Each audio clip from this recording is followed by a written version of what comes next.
Мектеп бітіруші түлектердің құрметіне мұндай шара қалада былтырдан бастап өткізіліп келеді.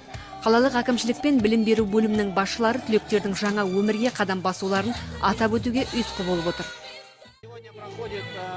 Бүгін мерекелік шара. Мектеп бітіруші түлектер бүгін күнді естерінде сақтайды. Олар мектеп қабырғасынан түлеп ұшып, үлкен өмірге қадам басқалы отыр.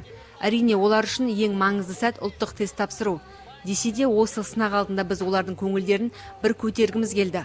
Ұлттық тест тапсырып болған соң аттестаттарын қолдарына алған уақытта да үлкен мереке ұйымдастырамыз. Түлектерге сәттілік тілейміз. Өздеріне осындай мереке ұйымдастырған басшылыққа жастардың айтар алғыстары да көп. Түлектер бүгінгі кештен үлкен әсер алғандықтарын жасырмайды.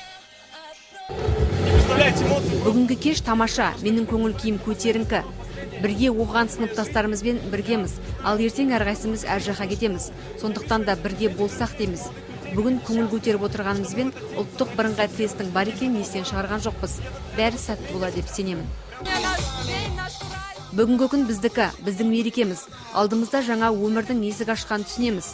Бізге осындай мереке ұйымдастырып беріп отырған басшылыққа алғыс айтамыз. Мереке тамаша, маған ұнап отыр. Ұйымдастырушылар түлектердің құрметіне ең үздік деген топтарда белгілі диджейлер шақырған. Игі шарада түлектердің өздері де ән шырқады.